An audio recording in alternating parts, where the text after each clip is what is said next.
Good morning, good afternoon, and welcome to today's webinar. My name is M.M. Martin, and I'm the Regional Director for Health Systems in Washington, D.C., Maryland, and Virginia for the Alzheimer's Association. We are pleased to have you join us for an exciting presentation and discussion. To say that the COVID-19 pandemic has changed everything everywhere is an understatement, and healthcare is no exception. Today's presentation will discuss the lessons that we've learned in the space of caring for patients and families living with dementia, including Alzheimer's disease, through the lens of health equity. Unfortunately, one of the many lessons that we have learned during the COVID crisis is that health disparities persist and are exacerbated oftentimes during crisis conditions. I am pleased to introduce today's panel in presentation order. First, Dr. Christina Prather. Dr. Prather is an internist and geriatrician with the GW Medical Faculty Associates and an assistant professor of geriatrics and palliative medicine at the George Washington University School of Medicine and Health Sciences. She's the clinical director of GW's new Institute for Neurocognition and Dementia and Aging, which is committed to improving collaboration for brain health research at GW. In her clinical practice, Dr. Prather is committed to providing the highest quality, patient-centered care to older adults and persons with cognitive disorders. Dr. Prather enjoys the privilege of serving as the geriatric liaison to George Washington University Hospital's Center for Trauma and Critical Care, where she cares for older adults during times of acute illness and injury, with an emphasis on delirium, cognitive health, and maintenance of function. As the co-director of GW's Geriatric Memory Evaluation and Treatment Clinic, she is committed to providing person-centered care for patients and families living with memory loss to optimize function and quality of life. Dr. Prather believes that geriatricians play an important role in supporting families and understanding their loved one's illness, and that through education and research, we can improve access to care and quality of life for all seniors and their families. Our second panelist and presenter will be Mr. Doug Pace. Doug Pace is the Director of Mission Partnerships with the Alzheimer's Association. In this role, he provides strategic leadership in quality, person-centered dementia care and long-term and community-based care. Previously, Doug was the Executive Director of the Advancing Excellence in Long-Term Care Collaborative. Say that 5 times fast. The Collaborative's major initiative was the Advancing Excellence in America's Nursing Home campaign, a national campaign to improve the quality of life and quality of care for the country's nursing home residents. Prior to the Collaborative, Doug was the Executive Director of the Long-Term Quality Alliance, LTQA. Before joining LTQA, Doug was the Director of the Long-Term Care Solution Campaign at Leading Age in Washington, D.C. He returned to Leading Age in March 2008 after 18 months as the Executive Director of the National Commission of Quality Long-Term Care at the New School in New York, New York. Before joining the commission, Doug was the Vice President for Cultural Transformation and the Director of Assisted Living and Continuing Care with Leading Age. Prior to joining Leading Age in June of 2001, Doug was the President of the Leading Age Tennessee in Nashville.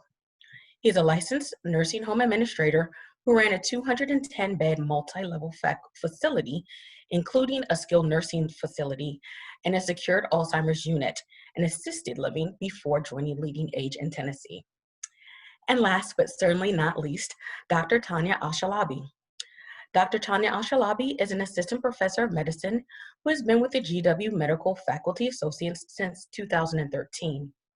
After her residency in family medicine, she did her geriatrics fellowship at GW and later joined the department as a faculty member. Her particular interests in geriatrics are memory and post-acute long-term care. She co-directs the Geriatrics Outpatient Memory Clinic and provides mentorship to geriatric fellows and medical students in outpatient and transition of care arenas. She also teaches preclinical courses in the School of Medicine and has published about transitions of care and is an active participant in clinical research about memory disorders. And without further ado, I turn the time over to our panel to begin our presentation and discussion. Sounds great. Thank you, Emma, for that lovely introduction. Let's go ahead and dive in. Maybe. Awesome. So here's a roadmap for our conversation today. We're going to start just by making sure we all have the same foundation to talk about the dementia syndrome. I'll then turn it over to Doug, and he's going to provide some highlights from the 2020 report from the Alzheimer's Association, highlight some of the dementia care best practices that are well known to so many of you on the call today, but are useful to always go back to when we're trying to inform a conversation like the one we're going to have here. He'll also spend some time talking about emergency preparedness and really thinking about what the call to action is now for persons living with dementia in a long-term or community-based care setting. We'll swing back to Dr. Alchalabi and myself and really spend the majority of our time then talking about some of the challenges, considerations, and health disparities that have been highlighted as a result of the COVID-19 pandemic. The last 25 to 30 minutes or so, we're hoping to leave for some discussion. So please take notes, jot down your questions, your controversies, things you disagree with, things you want to explore more. We're hoping to really be able to engage with you today. So our objectives are to be able to identify dementia care best practice recommendations, to really be able to identify emergency preparedness, call to action in long-term and community-based care settings, and expectations and resources that might be available to you. And then we'll be able to discuss the impact of COVID-19 on caring for persons with dementia and their care partners, and some key themes that have been highlighted, at least in our experience over the last few months. So the DSM-5 defines dementia as a major neurocognitive disorder, impairment in one or more domains. And to the right, you see some of these domains: social cognition, learning and memory, executive function, language, complex attention. And notably changed from a former definition of major neurocognitive disorder in the DSM-4 is now this substantial decline is from a prior level of functioning that interferes with work or usual activities and independence. Previously, one required ADL dependence. And for an individual who's high functioning, that is such a far loss. It's such a far way to fall in your function. And as geriatricians, Dr. Alchalabi and I's #1 focus is on function. How can we help people live better for longer, more independently? And so really understanding what functional limitations come up for any individual and how their memory or cognitive impairment interferes with their daily life is at the crux of how we think about delivering care and creating care plans with individuals to meet their goals and their wishes. Dementia is not explained by delirium or psychiatric disorder, right? It's an underlying neurodegenerative condition. And it's really dependent on getting some subjective history from a patient as well as an informant, in addition to an objective cognitive assessment. And the Alzheimer's Association goes so far as to emphasize the need for an informant in their Medicare wellness visit assessment algorithm on the website, where even if an individual comes in and does not describe concerns about their cognition, getting information from an informant is considered part of the care plan. When I teach residents and students and fellows about dementia, and I am going to use that term today, dementia, repeatedly, I teach it as a progressive chronic illness, right? Like a heart failure or CKD or even maybe COPD in some situations, right? We go from a normal to a markedly abnormal, but the trajectory of how that evolves, the rate, and the path an individual takes might vary significantly. And so whatever normal aging is, right, the first kind of steps are that objective cognitive impairment that's demonstratable on testing, but doesn't necessarily interfere with one's daily function and quality of life. They might notice it, they might compensate a little bit, but this is mild cognitive impairment. Some people progress then to develop major neurocognitive disorder or dementia over time at different rates, depending on the underlying pathologies. And I always say our goal, right, needs to be to identify people earlier and help mitigate potential for future decline. Dementia is not an individual disease, right? It's a syndrome where all of these different pathologic processes that drive Alzheimer's, vascular dementia, dementia with Lewy body, traumatic brain injury-induced cognitive disorders, any number of mixed conditions result in an a compilation of syndrome-based signs and symptoms that we have to manage. The underlying phenotype or the underlying pathology that results in any individual phenotype is going to vary, but the common conditions that need to be addressed by the triad of the individual, the care team, and the clinician that's so important are pretty consistent, showing up at different times across clinical entities. Some of the ones that are most troublesome or more challenging to manage are the ones related to the neuropsychiatric behaviors and symptoms, right? The delusions, hallucination, paranoia, wandering, motor disturbances, that restlessness, irritability, the nighttime behaviors that limit your caregiver from getting some rest. These can be exceptionally troublesome, and we know that the number one management strategies that are recommended with best practice are to avoid pharmacologic interventions. And what we've seen in COVID is that addressing some of these things can be really difficult.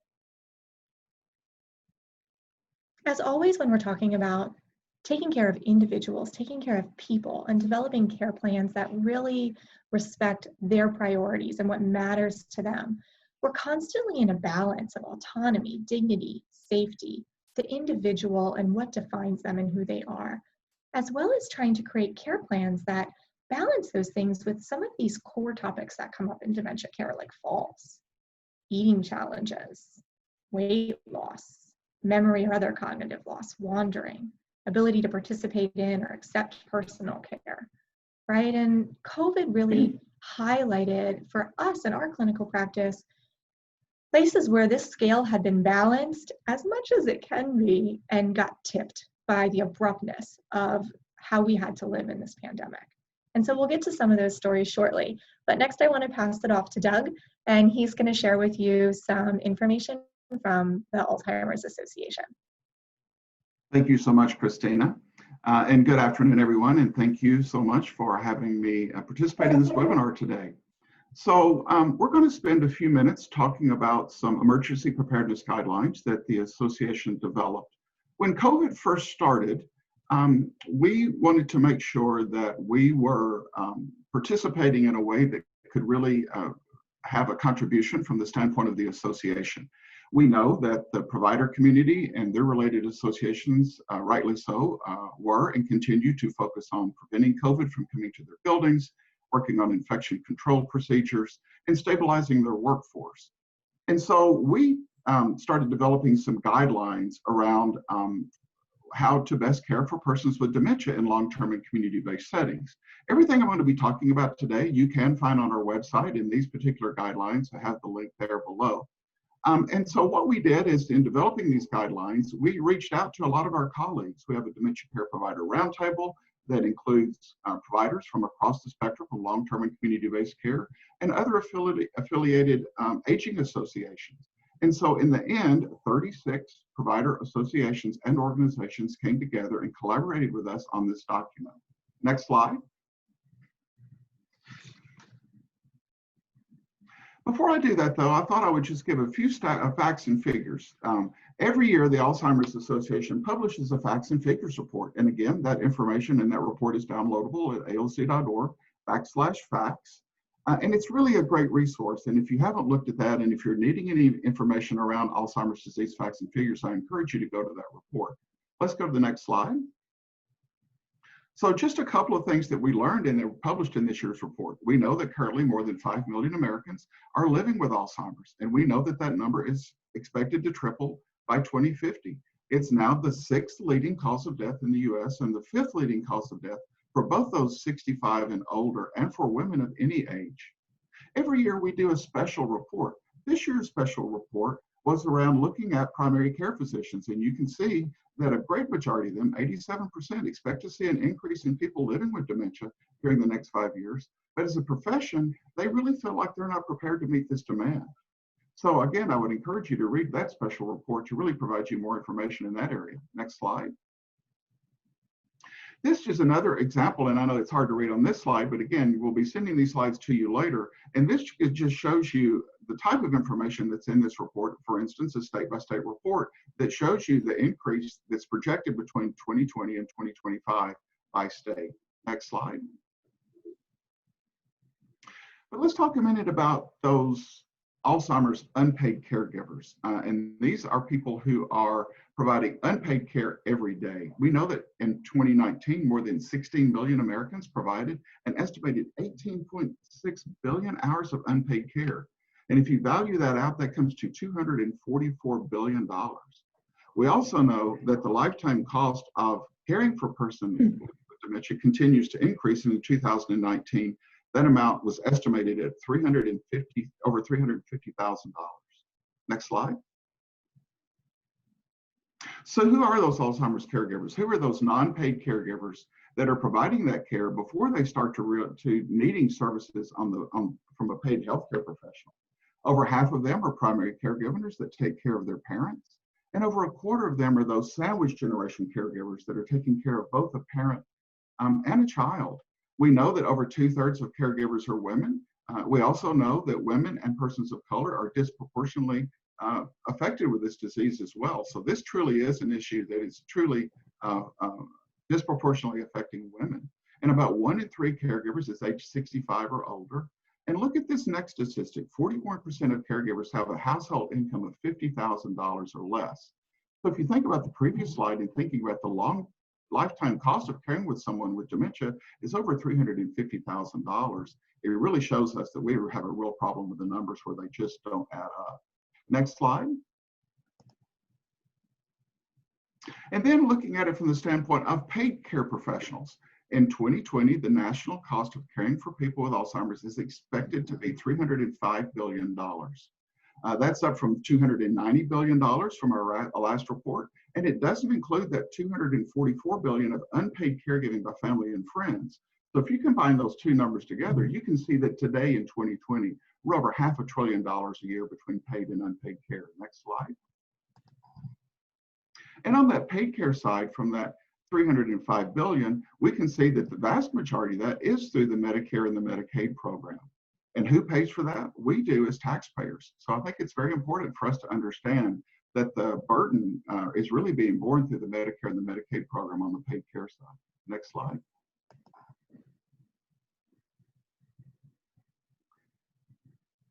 So many of you may know about our dementia care practice recommendations that we released in 2018.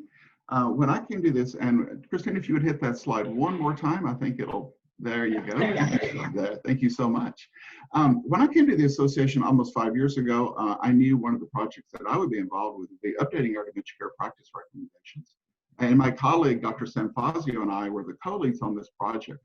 And we made the decision in holding focus groups and looking at the topic areas that would be important to really focus on what are good evidence-based practices and really focus these recommendations through the evidence. And so we worked with 10 main researchers, 27 researchers altogether, in developing articles for the gerontologist. And so these articles were developed, written, 5 to 7 recommendations were developed at each one of the articles, and we roll those up, and those became the dementia care practice recommendations and serve as the foundation for how we believe from the Alzheimer's Association the quality person care should be delivered. Next slide. And again, if you go to alc.org/quality care, it'll take you to the full supplement of these recommendations, and you can download the full gerontologist supplement from that site. One of the things that I'm particularly proud of in working in the culture change and person-centered care movement for many years is that the association firmly put our stake in the ground to say good care really depends on a person-centered focus. And so that is the core of these recommendations. And then I'll just briefly read the other topic areas: detection and diagnosis, assessment and care planning, medical management, information, education, and support. 2 around ongoing care. When we first started, we thought we'd only have 1 article, but there's now so much more evidence, we split it out into 2. 1 around dementia-related behaviors and 1 around activities of daily living. The next area is workforce, supportive and therapeutic environments, and then finally transition and coordination of services. Next slide.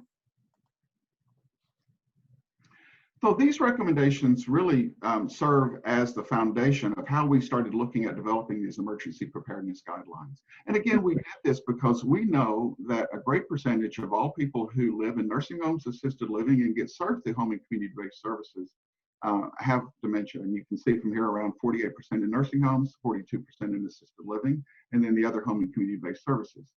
Again, these are numbers from our facts and figures report. Most likely these numbers are underestimated, right? But it does show you the vast percentage of all people that are served that do have some form of dementia. We also know, next slide, we also know during this time that most likely there will be temporary staff members or non-clinical staff involved in resident care and services. As Emmy said, you know, this is an unprecedented crisis. This is not something that nursing homes or assisted livings have ever had to face before. We know with different types of staff shortages, staffs are going to be asked to maybe provide some care and support that they haven't been able to or haven't been done in their role before. So we thought it was really important to develop these guidelines to provide not only all staff the important tips on how to provide best dementia care, but if someone is coming in who maybe hasn't provided that direct care and support, to help them understand that, for instance, people with dementia may become more confused or frustrated or have an increase in dementia-related behaviors during a crisis, and that they're less often able to adapt and changes to their environment, and they thrive better in an atmosphere that minimizes any change in their routine, environment, or daily structure. Next slide. So we have 6 topic areas that we wanted to highlight, and I'm just going to go through these pretty quickly. But I would highlight the first one here around hand washing. You know, and again, a lot of this is what we hear all the time, that hand washing is the most important way to break the chain with COVID. And so we wanted to just remind folks that hand washing of staff is very important, but also hand washing of residents is important as well. You know, I can tell you several years ago, I was fortunate enough to be a faculty on a 30 citywide infection control workshop for nursing homes. And one of the aha moments that I think we realized as we were going through this training across the country, and at the end of it was, from the staff perspective, they have pretty good protocols around hand washing. But they really did not have good protocols around hand washing of residents. It wasn't just something they thought about. And so we wanted to make sure that we included that in these guidelines and to stress the importance of maybe having some sort of a supervised hand washing schedule. I can tell you one of the things that I also do in my role with the association is run 2 Project ECHO series currently right now in assisted living. And we polled each one of these cohorts. And on the first cohort, unfortunately, 83% of all of the respondents said they don't have a supervised hand washing schedule for their residents. And on the second cohort, 78% don't have a supervised hand washing schedule.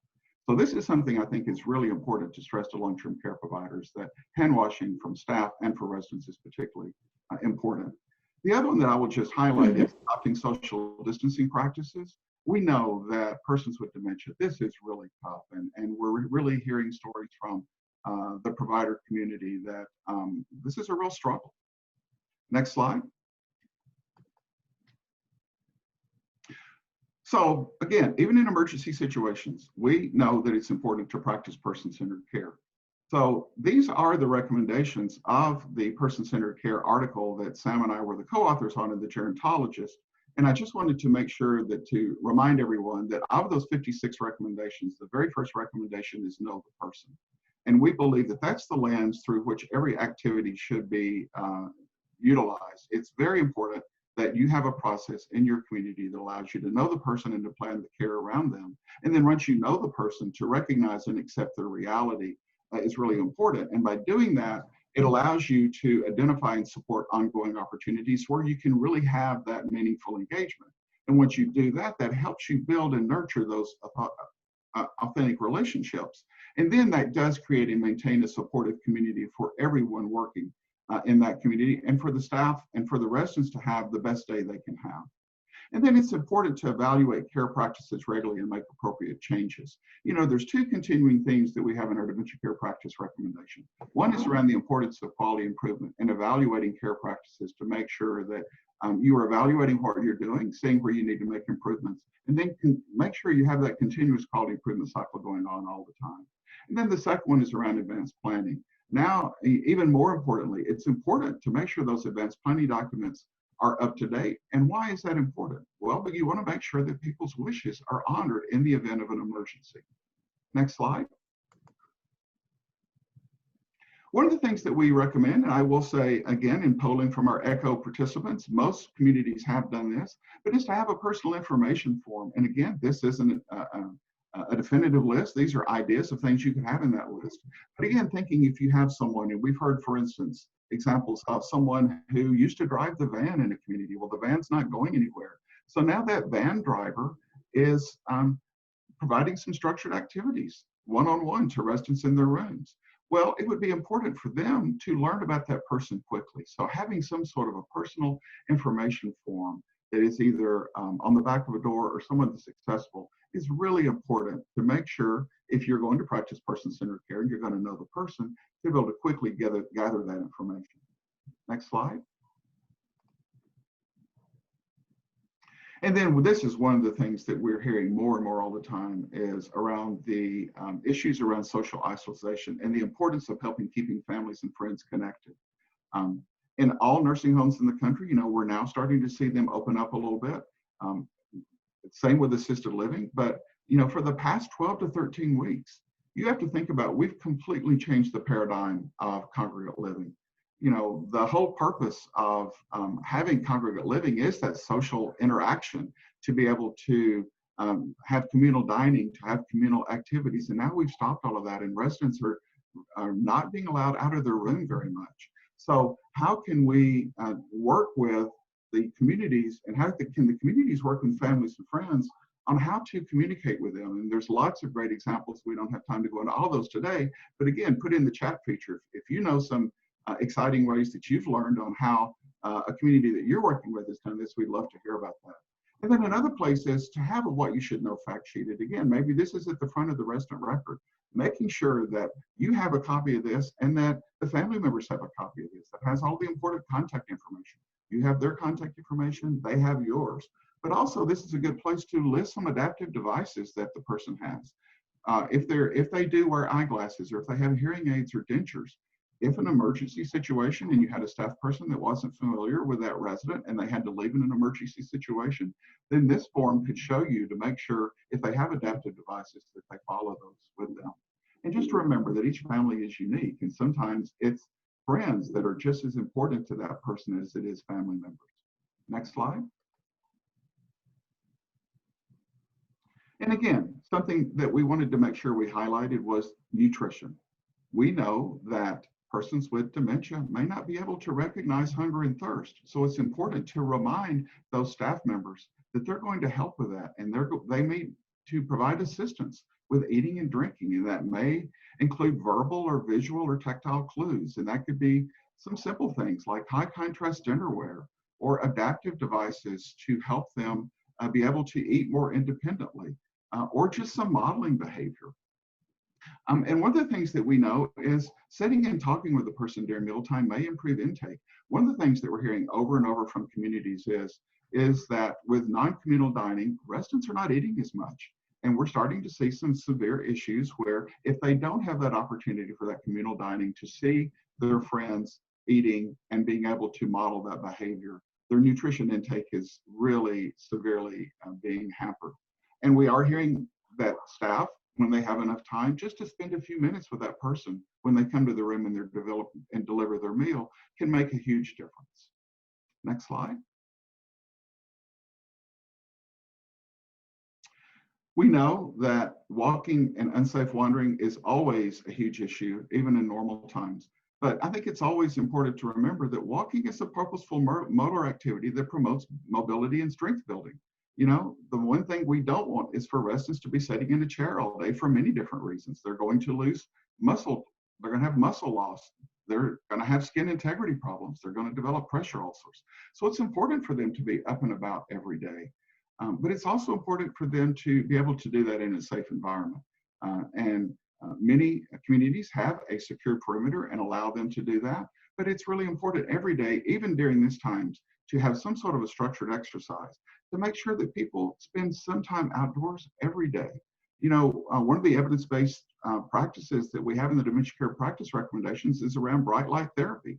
And we now know there's a dosage amount. If someone spends 20 minutes outside between 9 a.m. and noon, that's the correct dosage for them to have that bright light therapy dosage. And so again, just making sure that they get regular exercise, but they do it in a safe environment is very important. Next slide. And then the one that I know that we believe really is important, and we're starting to hear more of an increase of dementia-related behaviors, because we know that for many people with dementia, especially as the disease continues, that behavior is a form of nonverbal communication, and that may be their response to communicate a feeling or an unmet need or an intention. And many times these behaviors are triggered by an interaction between the individual and their environment. And that response may include striking out or becoming agitated or emotional. So it's really the care provider's role is to observe and attempt to understand what the person with dementia is trying to communicate. Next slide. And so again, this is not an exhaustive list, but we just wanted to put a few ideas up here for staff to say. What could be, if they're doing that root cause analysis, what are the things we should be looking for? Is it pain? Is it hunger? Is it fear? Is it overstimulation? Are they having difficulty expressing their thoughts or feeling? And of course, the one we're hearing a lot about is the unfamiliarity with PPE. And you know, related to that is really the mask issue. You know, that persons coming in with masks can either be frightening, or if it's someone that they're used to communicating with, they may not recognize them with the mask on. Again, people are being very creative. We're hearing a lot of great stories around people taking pictures and pinning them to their gowns and things like that. And again, if you have ideas around that, please put those in the chat box. We'd love to hear those. Next slide. So again, you know, there's many different ways that you can really go about observing and responding to dementia-related behaviors. But again, if you are working with staff and helping to train them, and they may not be used to providing this type of dementia care, there's some simple things. Just reminding them to speak in a calm, low-pitched voice can really make a difference and de-escalate some of these behaviors sometimes. And sometimes it's being aware of their past traumas. Again, maybe something on the personal information form that could really help with that. And then it's important to always remember to never physically force the person to do something. Next slide. And again, just to wrap this up, we know that sometimes it can be a simple intervention. Offering a favorite food sometimes can really make a difference. Listening to favorite music, you know, all of us, or the vast majority of us, I'm guessing, are music lovers. So again, knowing what type of person music they like can really make a difference in their day. And again, using those evidence-based therapies, and in our dementia care practice recommendations, we list how we now have evidence around things such as aromatherapy and validation therapy and music therapy and pet therapy, that these are the much better option to pharmacological interventions and can really make a difference. And then, of course, connecting with friends and families using Skype, FaceTime, and other technologies. And I think it's really exciting to see the way that technology really has stepped up to the plate and really has been able to develop some great solutions to help residents during this time of not having the ability to visit with their families and loved ones. Next slide. And again, just a few more of these, using relaxation techniques such as deep breathing, supporting their spiritual needs. All right, sometimes maybe it's just providing a warm blanket or placing a cool cloth on their neck. So again, knowing the person will allow you to think about what strategies work best for them. And then when you see those dementia-related behaviors, to implement some of these strategies and interventions. Next slide. And we do know there are times where non-pharmacological treatments may not be effective. Those should always be the first line of defense. You know, I think all of you on this webinar know that we have a problem in nursing homes and assisted living with the overuse of antipsychotic medications. And on the nursing home side, we've made great advances. You know, and that's one of the things I worked on closely when I was at Advancing Excellence, working with CMS on the National Partnership to Improve Dementia Care. And there's been great strides.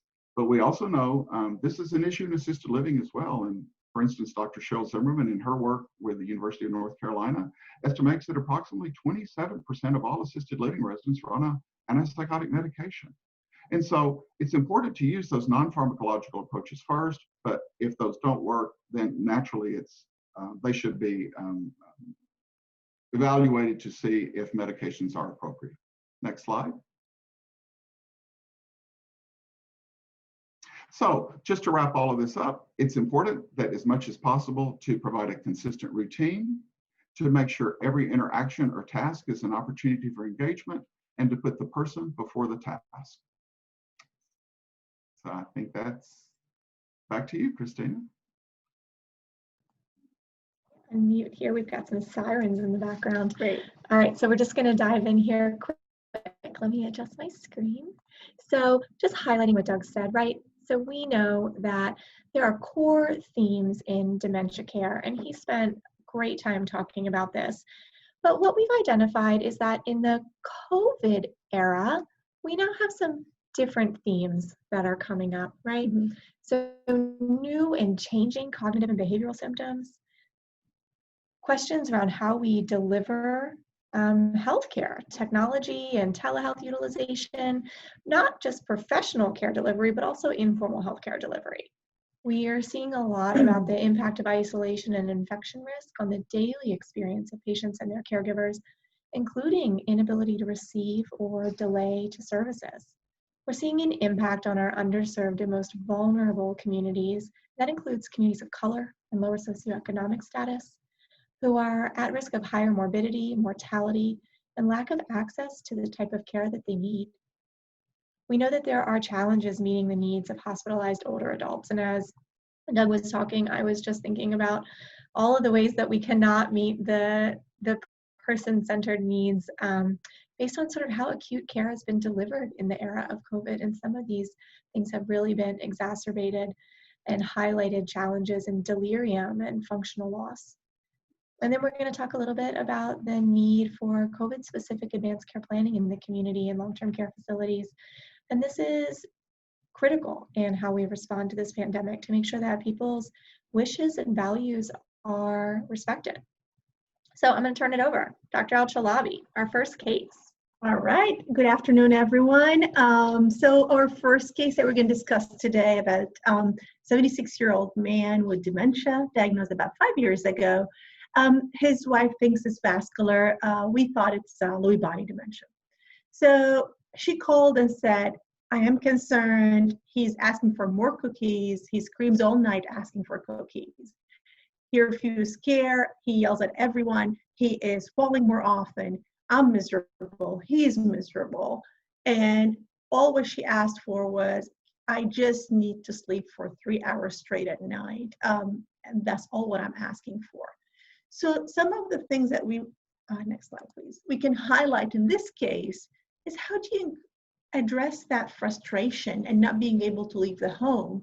And what can I do? How can I evaluate the patient and see him? And can we get someone in to help him and help the wife, who's his care partner, taking care of the ever-changing problems?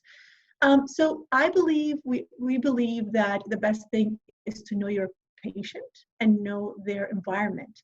So we started talking about their house layout. Is there a way that he can go to the backyard? Is it safe to go out? Is it okay to have routine walks with the wife? Would she be okay with that? And then we were a little bit creative when it comes to telehealth. I was like, okay, forget about Zoom. He's becoming more and more paranoid every time he tries to be on one. Can we leave the phone on and talk to him? You talk to him, and I just need to listen and be part of the conversation when he allows us to. And of course, with the changing billing and coverage, that makes it a little bit easier because now we can bill for phone calls rather than only face-to-face. So that was helpful a little bit. And then she said, I need to hire someone.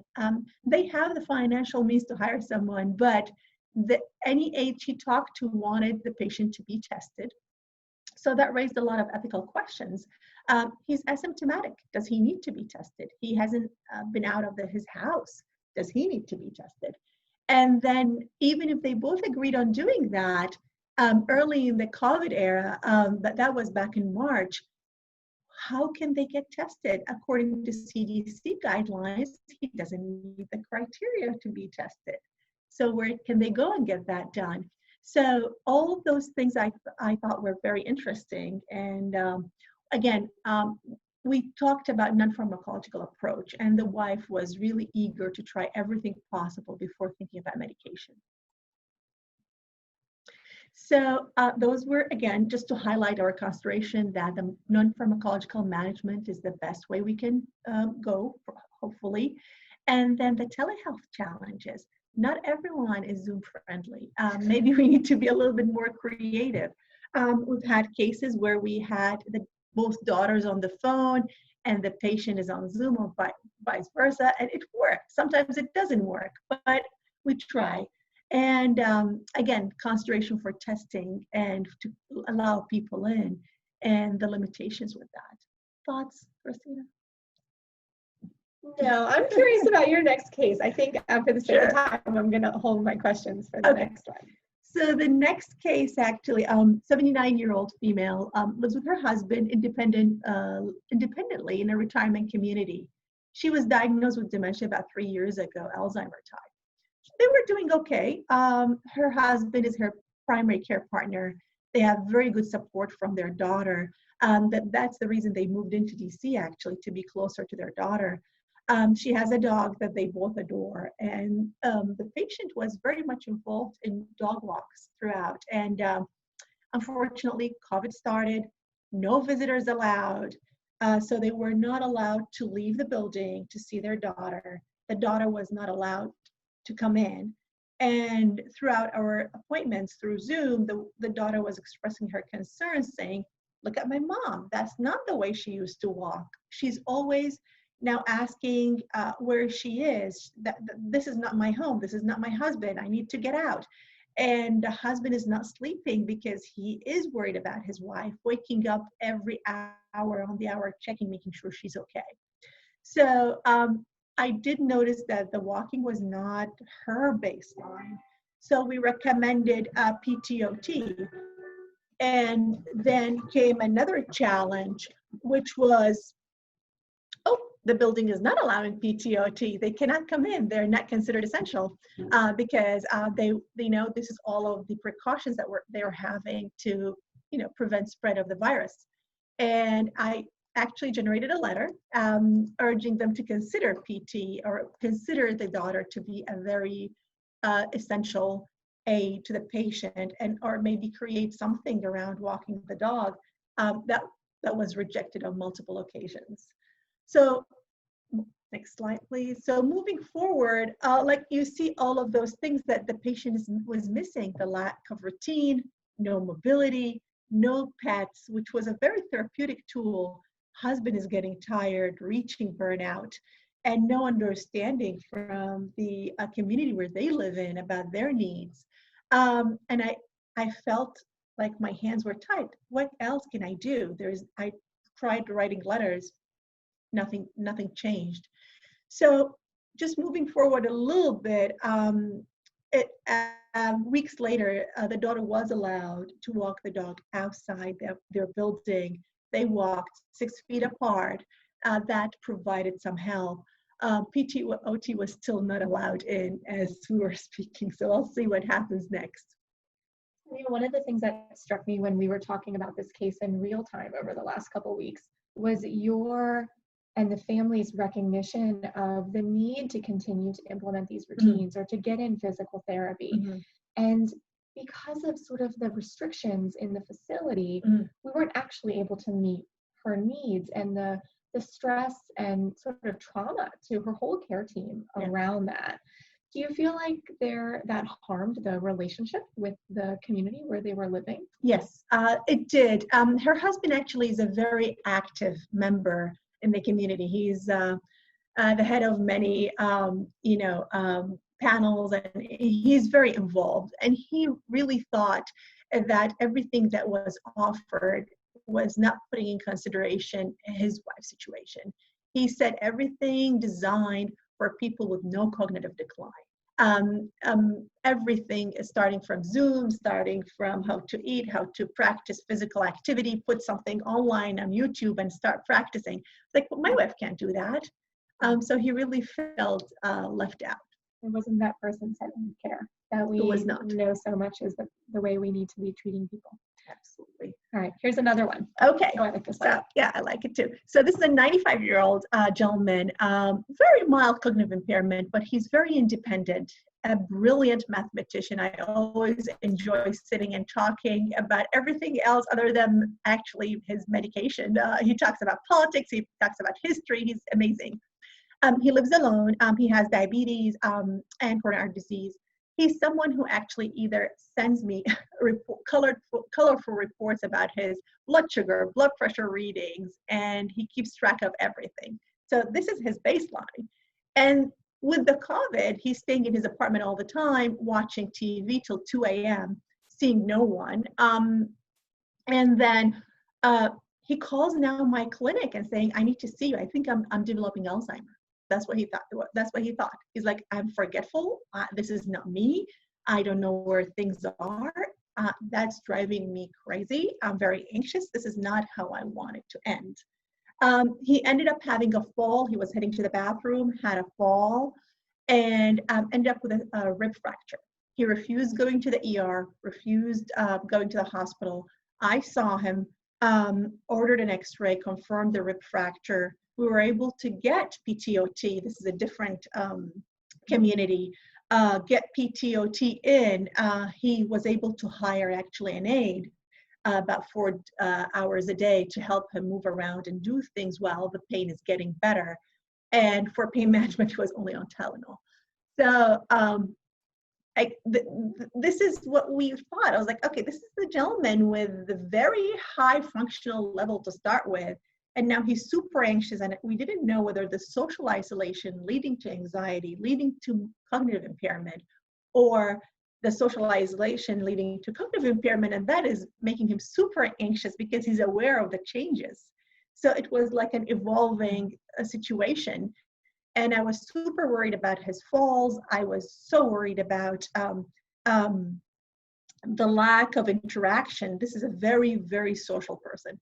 So one of the things we did actually, I told him that I'll have 1 hour, we'll sit together in his apartment, and I uploaded Zoom on his computer. He has 2 computers. And he was able to navigate beautifully well, and he had a meeting with multiple family members. Some live in France, some live somewhere else in the US.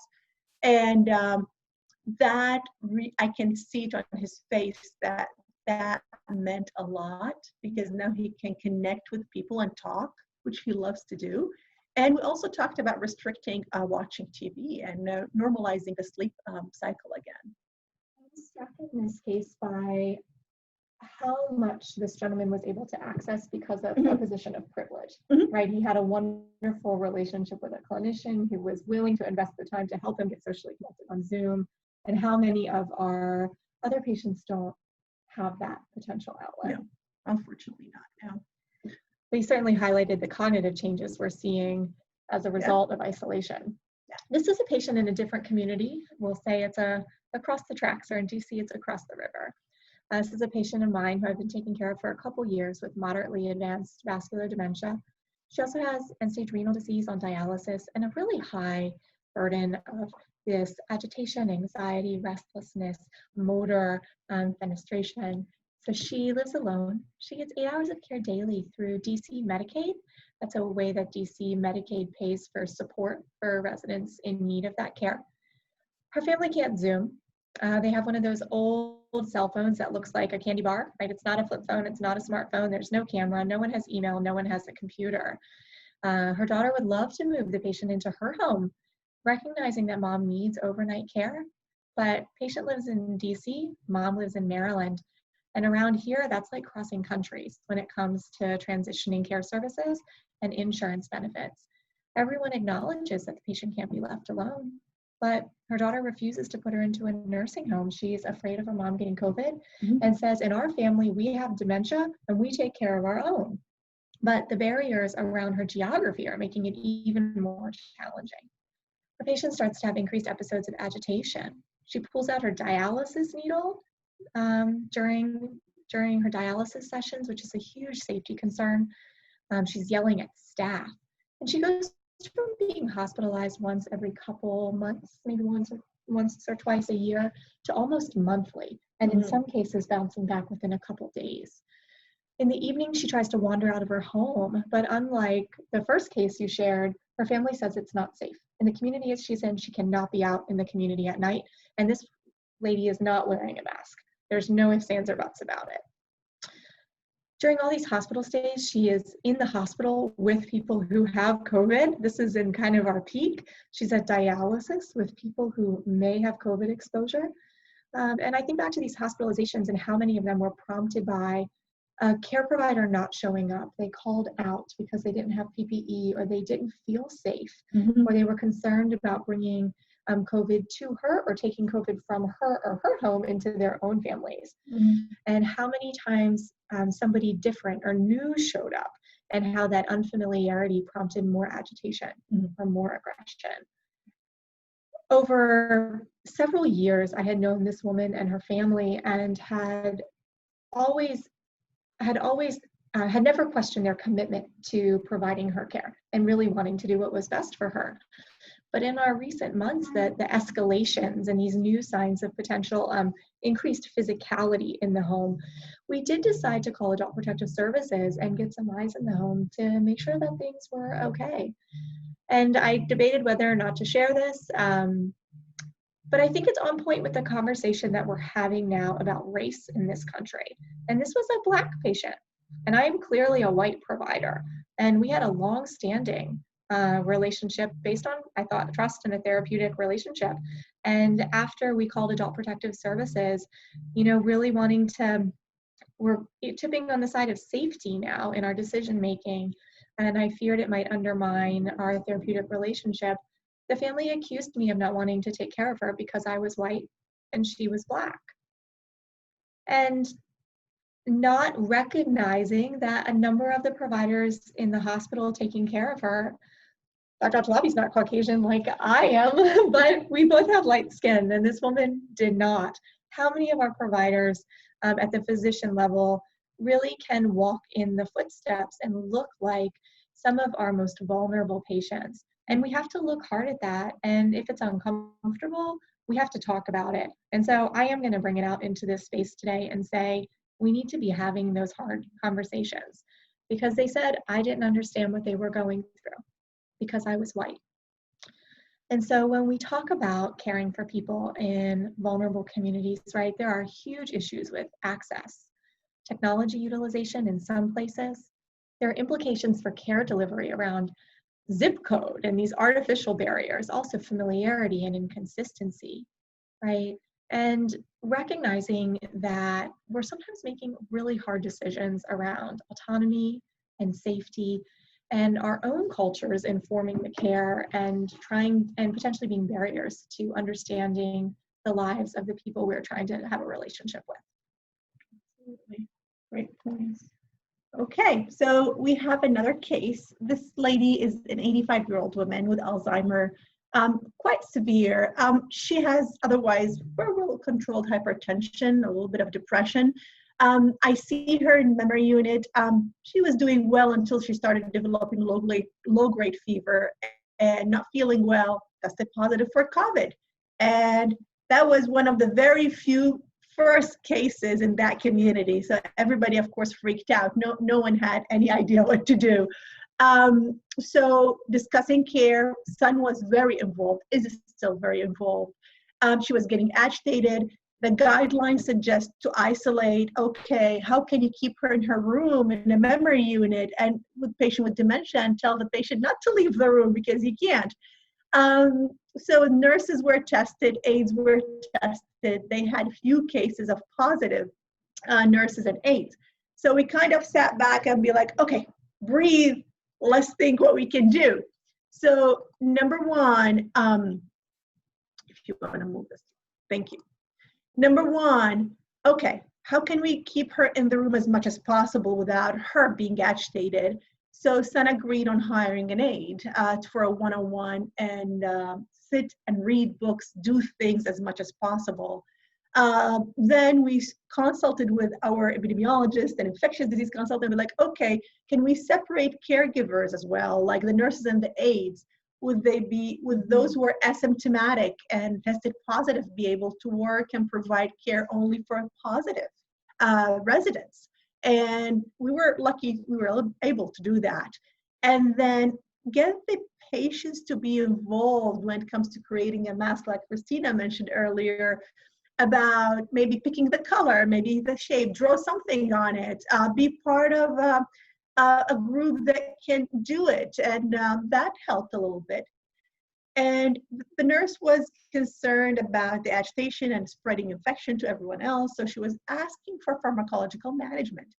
And again, we tried to explain over and over that it's really hard sometimes to look at the, how this is evolving. And I know that is putting the patient and the nurse at so much stress, but pharmacological management is not always the best option, especially in her case. So we tried to do some education, again, one-on-one sitter that was very helpful. Son was very involved, and that helped a lot. Also helped utilize the PPEs in a better way. Now, that was one of the first cases, like we mentioned. Now, the whole building wants to be tested, and we were lucky that we tested different levels of care way earlier than it was mandatory or recommended. And the question was what to do with positive results. That is not COVID related only. This is, I think, us as clinicians, we always think about that. What do I do with a positive test result? What should I be thinking or looking for? So we had a very thorough conversations with patients that we tested before the test and during about goals of care. What if this is positive? What do you want to do? And that brought a very, I would say, rich conversation. Some of those patients were already deciding on being DNR, DNI. It was not about DNR, DNI. It was COVID related or specific goals of care. Okay, you're asymptomatic, great. What if you become symptomatic? What do you want us to do? Do you want to stay home and be taken care of? Hospice, no hospice, hospital, no hospital. So all that was discussed prior to the testing or during, and that I think helped build trust and also honoring patient wishes and their family wishes, and also take away some of the anxiety that is associated with, okay, your mom is really declining, she's coughing, she's short of breath. We think it's COVID, we're gonna test her for COVID. What do we do now? So it was a little bit different discussion, and I think that helped minimize the hospitalizations. I have a question for you. I know when I'm wearing my palliative hat, maybe talking about oncology results. We don't often, in anticipation of a positive or a negative, say, what would you want to do if it was positive? Or what would you want to do if it was negative? But it sounds like this was really important in your informed conversations about advanced care planning with COVID. Yeah. Did you find there was a lot of anxiety from patients and or their family members or their surrogates as you were having these conversations? It was, because we fear the unknown. And this is a new virus. So when you don't know the very specifics about on day 3, you'll have this symptom and this is what's gonna happen, that was driving a lot of the anxiety. And some of the patients, when I called their loved ones after the test results, I'm like, he or she is asymptomatic, but they tested positive. It was like giving a death sentence to some of them. It's like, okay, that's it. They're not gonna survive this. That's what they had in mind. But that was not always the case. Yes, we've had a couple of cases like that, but that was not always the case. But the anxiety was there, of course, because of the fear of the unknown. But a great point you brought up, Christina, about discussing goals of care prior to testing. I think that would apply not only to COVID, that in a perfect world will apply to everything we order. Yeah. Right? Yeah. So let's switch gear and go to the hospital. Yes. So I'm going to tell you the story of a 93-year-old man. He has moderately advanced dementia. He's in long-term care. And at baseline, he's mostly chair or bedbound, requires assistance with feeding, hand assistance. He does have a DNRI and a do not hospitalized. He has a most pulse, whichever one it is in the region that you're calling in from. But on the day that he becomes sick, his daughter wants him tested for COVID. She wants to know if he's one of the numbers in the nursing home that has COVID. And it can't be performed in his nursing home on that day because of the time period where we were in the pandemic and challenges getting testing into residential communities. And so she has him brought to the emergency room. And we talk about his wishes there, and she respects them, and we begin comfort-focused care because that was what was appropriate for him at the time. But unfortunately, his family was from a vulnerable, high-risk community. Many of them had comorbidities, and like him, were African American. He ended up passing away alone in the hospital with our healthcare team because his family was concerned about their own risk of exposure, and they were not comfortable coming in to say goodbye. I'm going to share a picture, one of many images from the news lately, really just taking a pause to highlight that I'm preaching to the choir out to many of you who work in the long-term care community. There are potentially so many lives that aren't counted as we look at this pandemic, and really its incredible impact on this most vulnerable population that those of us on this call love and are constantly advocating for. But what we've been seeing day to day is probably truly never going to be captured. And I think that's important when we look at the research and we look at the data. In contrast to that patient who had an advanced directive and a surrogate who was able to implement well-known wishes quickly, this is an 89-year-old man who was admitted with altered mental status from his long-term care nursing home. He's lived there for 7 years and has a guardian, no significant family. At baseline, I understood that he rolled himself around in his wheelchair. He had, 5 to 10 word sentences, interacted with staff, had a great smile, made people laugh. But he comes in altered, nonverbal. He's COVID positive. He had no pulsed any form of advanced care planning, and it's not really quite sure how that happened. I know when Tania and I talked about this, she said, Christina, that doesn't happen. And I said, but Tania, I work in the hospital. It happens to me every day. It happens to me.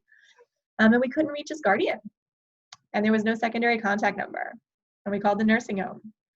And there was no secondary contact number. And we asked to talk to the doctor and said, have you ever had conversations with him about his goals of care? Because right now he can't tell me what his preferences are. And there was not a goals of care discussion that could be relayed to us. And so for several days, we sat there really uncomfortable with the gentleman concerned about potential very seriously for his rapid decline and not knowing whether or not he would want invasive life supportive measures and whether or not those would be consistent. So it brought up a lot of conversations around, how often should advanced care planning be updated? There are best practice recommendations, but who holds people accountable for that? And once a pandemic or a crisis starts, how long is it reasonable to not have addressed it if you haven't done it before? To just take ownership and saying, we haven't done this. It's time. Let's do it now. Now is better than not doing it at all. And then in the hospital, we've been asking how many decision makers are enough, right? So I used to ask the residents to get 1 name and phone number. Now we ask them on admission for everybody coming in to get at least 2, if possible 3, because so many times when we call, that decision maker may have COVID themselves, be hospitalized, be in post-acute care, or have even passed away. So it's a different situation in the community where a 78-year-old woman living at home with her family was brought to the hospital with real advanced COVID-associated respiratory disease. She was stabilized in the ICU, commensurate with her preferences, and then transferred out to the medical floor. We were really fortunate at GW that early on, we were able to get high flow nasal cannula, and that would be available for administration on the floor and not the ICU. And so for anyone who hasn't seen that, it's not the 6 liters per minute blowing in your nose, it's 40 to 50 liters per minute at 100% FiO2. And people are constantly pulling at it. And that leads them to being restrained because we don't have sitters in the rooms because of the PPE and the risk of having someone sitting in a COVID room where we're aerosolizing massive COVID droplets. And so we begin to ask questions, at least for healthcare providers in the acute care setting. We've been uncomfortable with autonomy and restraints to administer care that somebody is reported by a family member to have wanted. if her disease is progressing, and it did, and she transitioned to where it was very much anticipated that she would pass away, we couldn't have family members in the hospital to have family meetings. They couldn't see the suffering.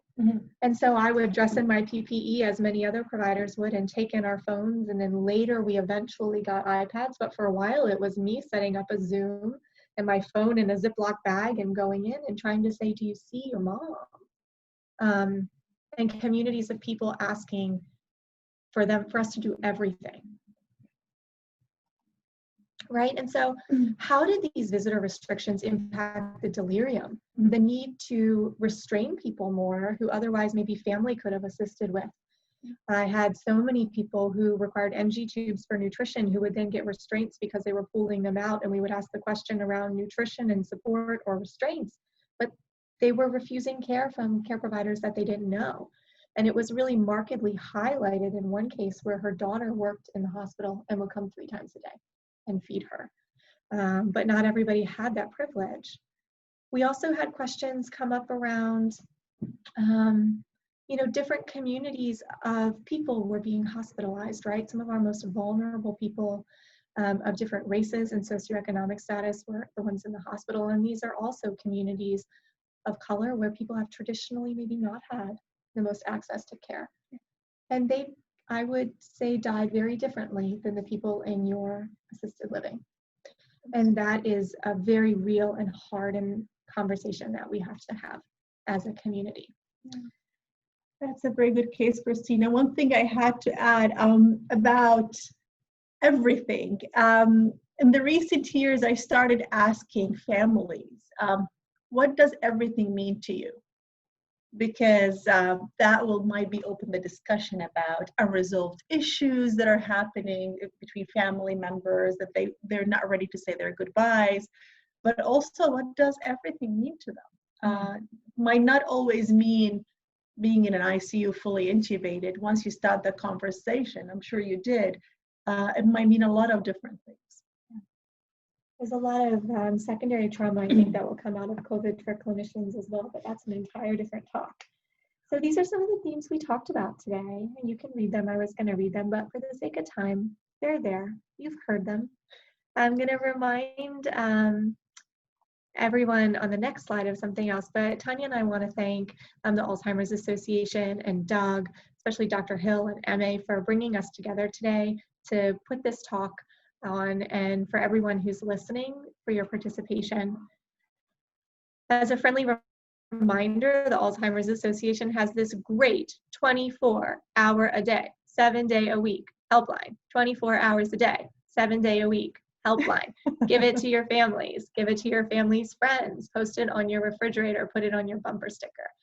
They're always here to help, and we can't thank the Alzheimer's Association enough for their commitment to the great work that they're doing. So at this point in time, we're going to have an open forum and discussion. Hopefully some questions have come in, and we'll leave this to Dr. Hill to moderate. Back to you, Dr. Hill. Okay, I think I'll pass it over to MA, who may have a question or two. Sure. Thank you, first of all, to the panelists. Wonderful job, great thought-provoking presentations. And one of the things that came up from the chat, you mentioned the idea of the challenge around health equity and the perspective of communities of color, and perhaps not resonating with their providers who don't look like them. And that's a 365 issue, but exacerbated in this crisis situation where people are feeling more vulnerable. As we think about that and consider that challenge, what would be some recommendations or some feedback that you might have as we think about our next crisis that may come and the challenge that may pose? Sure. Yeah. So one of the things in clinic that I found very helpful is to identify early on who are the people you trust. They don't have to be family members. It might be someone you trust is like at church, like at work, a therapist that you worked with, actually a physical therapist that you worked with and you really enjoyed. Would we include them maybe moving forward? Do you want us to maybe designate a caseworker that can help the family and be the person who would sit and have that conversation? Do you want to identify someone who can actually navigate the whole conversation? And I've had that before. A patient said, you know what? I don't want you to lead that conversation. I want someone I've trusted and known for years to do this. So he invited the chaplain to the clinic, and we sat there for like 30 minutes, and he was leading the conversation, talking to the family, to me, and helping the patient understand how to move forward with his challenges. So maybe identifying whom do they patients trust early on, and they don't have to be the decision makers as a POA, but someone that can be involved. And I think it's just important when we're having hard conversations about what people's values are and how they inform their healthcare decisions, to lay the foundation of the reasons I'm asking you this is to help make decisions informed by what is most important to you and what matters to you. It's not about what I want as your clinician. I'm only here to overlay, medical information on the scaffolding that defines who you are. And so as much as we can have that conversation on the front end, it's important. But there is a bigger issue sort of being talked about, with race MA that you alluded to, the 365, that is a bigger conversation. Indeed. Yeah, I think if I could weigh in here, I think this is a really interesting topic, and Dr. Prather, thanks for bringing this up, because the conventional wisdom or the literature says, hey, people of color want to see healthcare providers that look like them, and in the maybe a better or best case scenario, in a wonderful world that would always happen, but we live in reality, right? So there's some real opportunity, I think, for cultural, for training and cultural responsibility, cultural awareness that transcends what background that any of us come from, and that we really push and strive to understand some of the barriers or the sociocultural factors for not only African Americans or but also Native Americans, that there's a certain level of understanding across the board that we strive for. So I really appreciate you bringing that up during today's webinar. Indeed, thank you. One question that's just come in is, do you feel that more older adults are, and especially those living in SNFs, are being prescribed psychoactive medications more due to the impact of COVID-19? And how are you tackling this in light of some of the non-pharmacological interventions that may not be as feasible?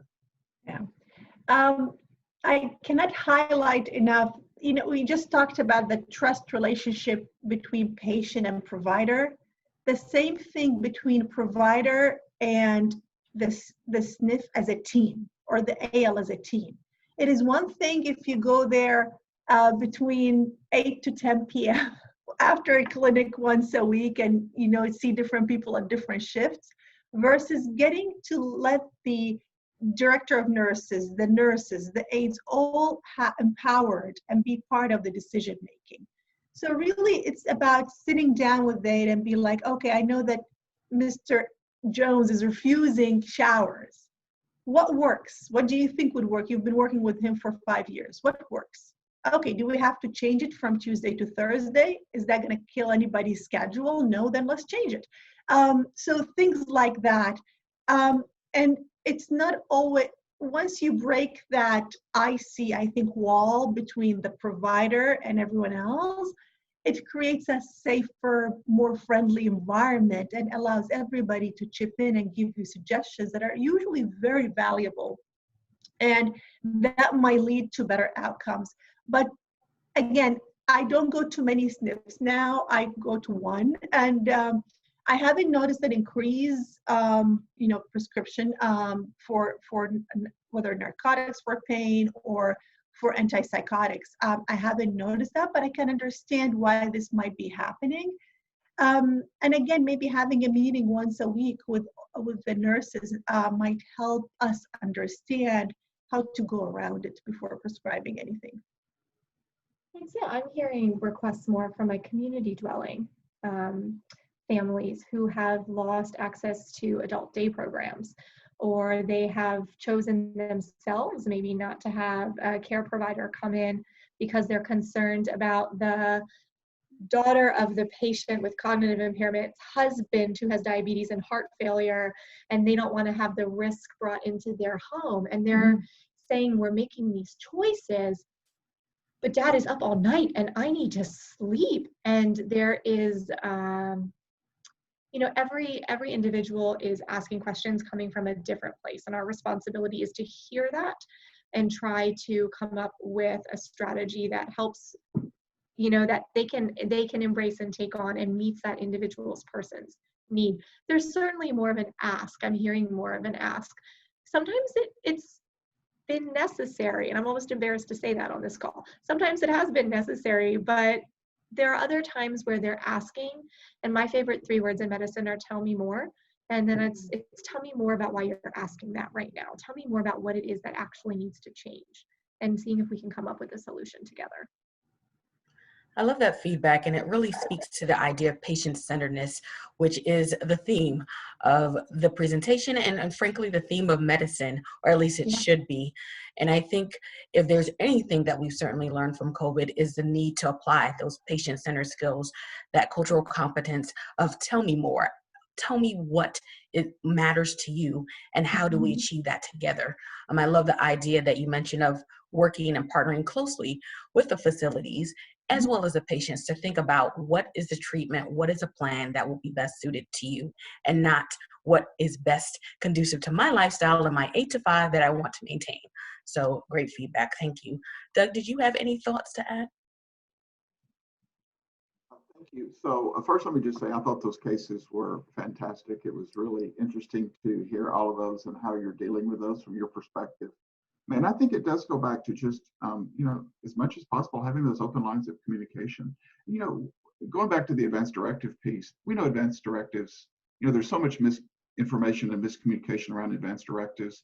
And I think just helping people understand that this is a way to make sure your wishes are granted. To your point, Christina, this isn't to make your job easier. This is to make sure that you have the information to make sure that their wishes are granted during this time. So, and it does just all go back to team building and being able for all of us to work together for solutions. And I think, the communities that we're hearing from that really are listening to the CNAs, they're listening to the housekeepers, those are the folks that are in the rooms, and they really have their sort of finger on the pulse of how that person's doing, and getting their feedback is so important, and having those daily huddles and really just increasing the communication lines is so important right now. Yeah, absolutely. Thank you. Another question we've received, can you discuss the transition between a hospital stay and returning back home to care during the challenges of COVID-19, specifically with home health aides and the continuity of care with medications, instructions, and so on? Rhea, I'm just shaking my head because wow,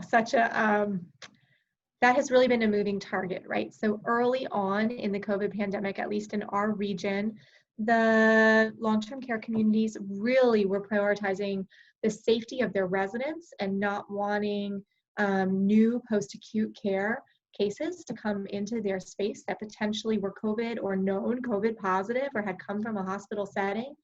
And so actually in Maryland and DC, the governors came out and said, you must take back your long-term care residents who have COVID. And that at least opened up a flow and a conversation around getting PPE and cohorting patients in the long-term care communities. We would have people coming in to the hospital who then they didn't want to go into the post-acute community, and their families wanted them to come back home.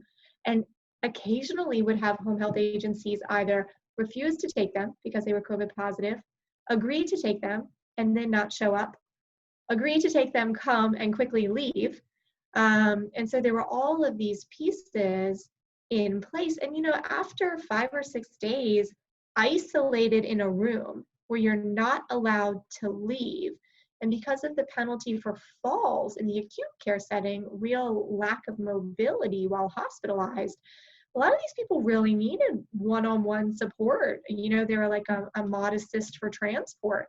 And if they're going to go home without a home health aide, you're asking family to do it, right? And then in the hospital, are we supposed to hold someone until they're COVID negative? Because now we're asking the question of, Well, are we going to wait 21, 28, 35 days? How many COVID negatives do you need before you send the 88-year-old woman home to her 91-year-old husband? And then family is terrified, especially early with the conversation around GI symptoms in the older adults as well. You know, people were asking us a lot of questions around fecal management and trying to mitigate disease transmission. This was a big, big conversation. Yeah, I'd be curious what other people's thoughts are. Yeah, I'll add something about the transition of care. What we found helpful was electronically prescribing all the medication.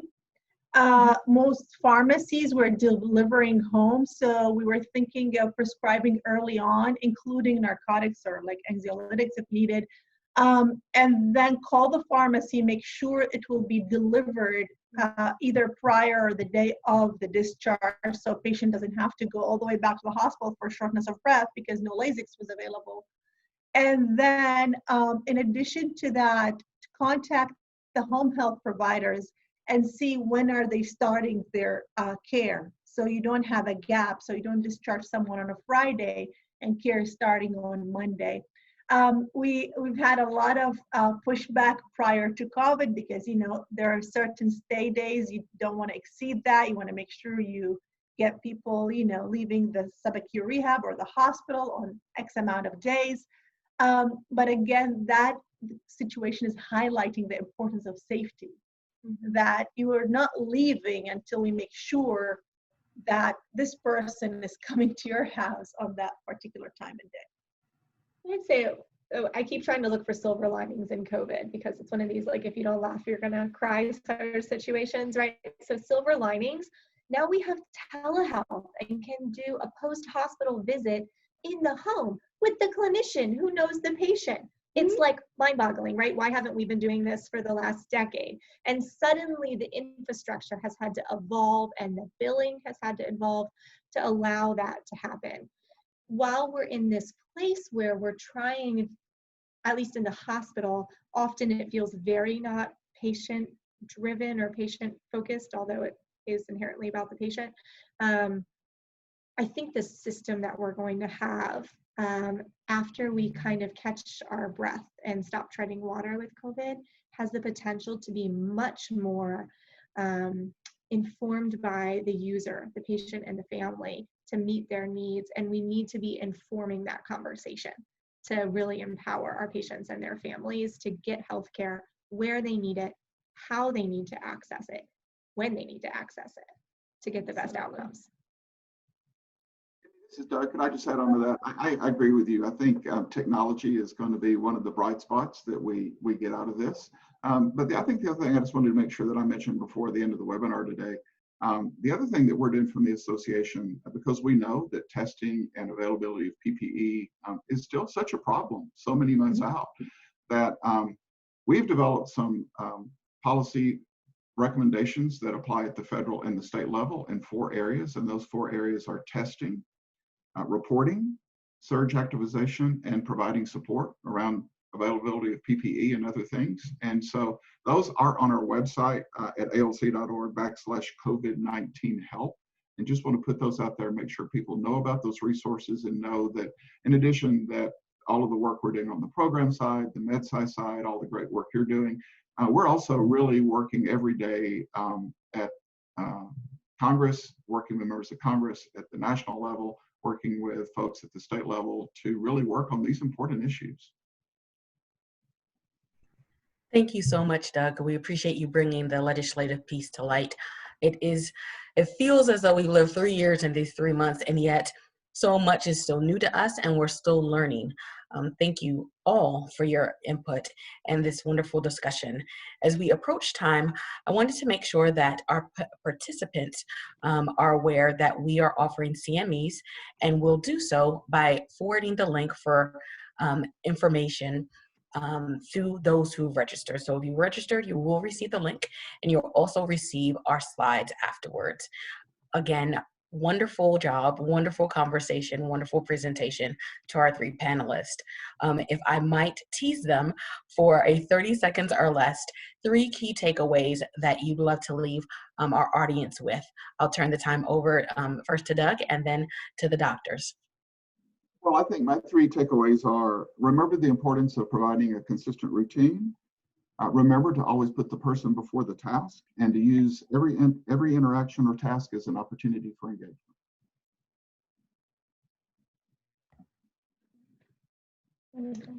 I would say be humble, be vulnerable, and know that if you're really advocating for people, you're probably going to piss some people off along the way, and it's okay. I can't agree more, but also I hate to say it, but this might be happening again. What we're going through might be in our lifetime or a little bit later. And it might be a good opportunity to focus on what is important and learn, and so we can evolve as a whole nation. Thank you Please so feel much. free to reach out to us. Tania and I have included our emails. We will also have them. They'll be in the slide PDF that's shared. Thank you to everybody who joined us today. Thank you very much. Indeed, thank you very much. We're so grateful for this partnership between the Alzheimer's Association and George Washington University, and we look forward to coming with you again down this road, because this will not be the end. We do have more lessons to learn, and we are grateful for the opportunity to learn and grow in them together. Thank you for this time together, and have a wonderful afternoon.